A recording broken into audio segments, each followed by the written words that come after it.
What's up, guys? I'm just on my way home from work, and I thought I'd do a little video on my opinion on the 3.0 Duramax.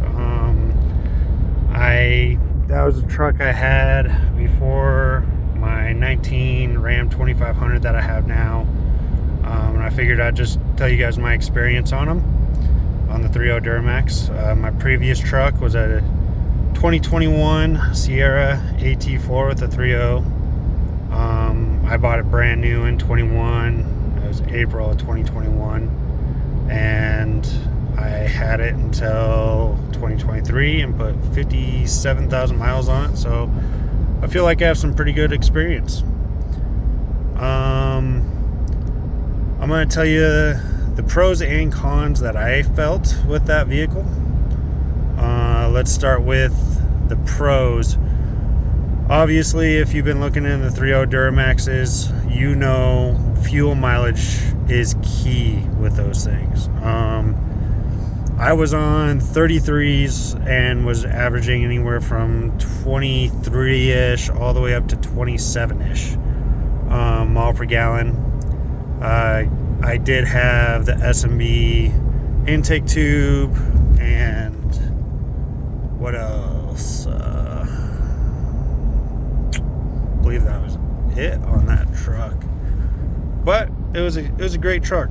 I mean, fantastic. When I did pull, I pulled a few smaller trailers, open trailers with side-by-sides on them. Did fine. I'm also in Colorado, so the higher elevation, that's something to account for when you're in the mountains and everything like that. Obviously, you're going to lose power. Those diesels, the little 3.0s don't come with a whole lot of power in the first place, but they do pretty good. So I would put that in the pro category as far as it pulled my open trailers decent. And open trailers, I mean the largest trailer I had was a 14-foot single axle, so nothing crazy. And the most weight it ever pulled on that trailer was my Can-Am. It's a 2022 Can-Am Max, which is right around 2,000 pounds, maybe a little over with the bigger wheels and tires and, you know, all the extra add-ons I have on it. Did great with a smaller trailer with that Can-Am on there. Off-road, the truck was a beast. It did great. I took it on very many hunting trips all the way in the mountains, waterfowl, did great in the snow. You know, the power delivery was great. No issues in that category as well. The interior room of the truck, plenty of room. I have two kids. They had plenty of room. Granted, they're not big. One's 3, one just turned 1. So obviously car seats still and everything like that. Still had plenty of room around the car seats for storage. The up front compartment was great. Plenty of leg room, a lot of pockets. You know, the center console was great. My biggest gripe was the seats were so uncomfortable. After about an hour and a half in those seats, like if we did a long road trip, which we did, we went to Lake Havasu and all that jazz, man, my butt was not very stoked. And I am not skinny. I mean, I'm not fat either, but, you know, like, I have a little bit of cushion. My butt was hurting for sure. That's one thing a little off topic. My 19 Ram, most comfortable truck I've ever driven. I mean, I feel like I can drive across country in this thing. But back to the AT4. I also had a deck system in there, so it probably had 250 pounds on the bed at all times, which still, with that weight, getting that fuel mileage, there's not another half ton on the market you're gonna get that does that kind of performance. Let's go with cons real fast.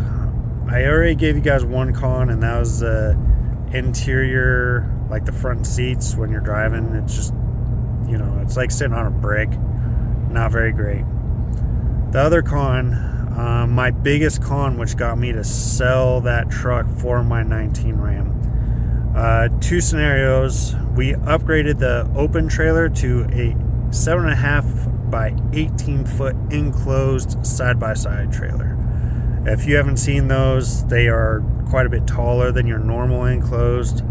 And that trailer dry is 3150. So, I mean, it's not super heavy, well within spec of that truck to pull. With my side-by-side in there, like I said, it's right around that 2,000 pounds. So you're probably right around 5,100 pounds. And then you got all the other stuff that you're going to put in there. Equipment, tools, fuel, all that jazz. Coming back from Winter Park on I-70, this was number one scenario. Climbing up a hill, an old Ford 7.3 went zooming in front of me, and I don't know if he blew a head gasket, turbo, what. Anyway, smoked out the entire highway. I went to go hit the gas pedal to go around him, and I was literally losing speed. The truck had no more in it. And that was, like I said, let's round it up to 6,000 pounds. I feel like that truck on flat, especially if you're like in Kansas or something like that, that truck with that load behind it would have definitely got up and, probably moved out of its way a little bit.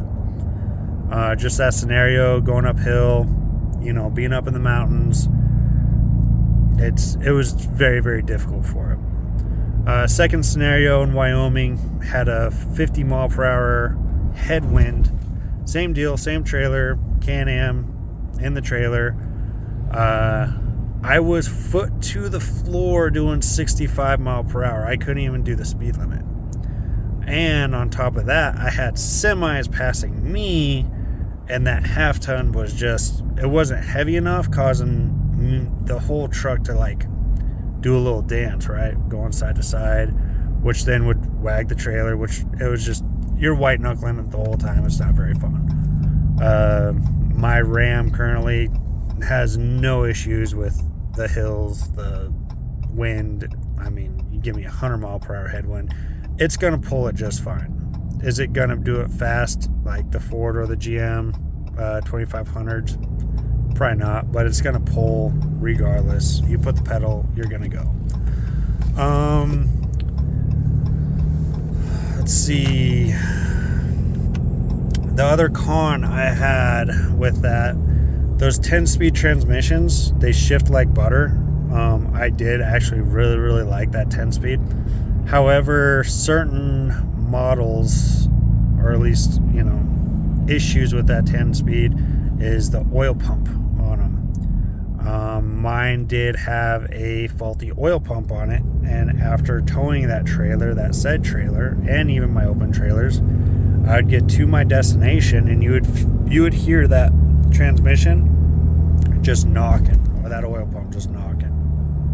It sounded horrible. Shut it down, let everything cool down, go out, do some riding or whatever, come back, and it would be fine. So thank God my transmission never went out. Never had any issues with it other than the knocking. Whoever owns that truck now, hopefully they don't have any issues with it. I know a lot of people complain about the wet belt in the back. I believe GM upped that to a 200,000 mile inspection period, and people are really, really concerned about that. Honestly, guys, your emission system, your DPF, all that will probably start failing before that belt ever does.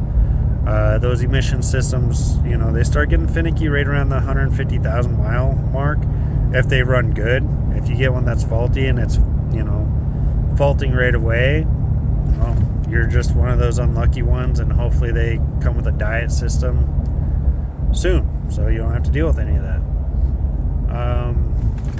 This is just a short, kind of short, 10 minutes in video of my opinion of the 3.0 Duramax.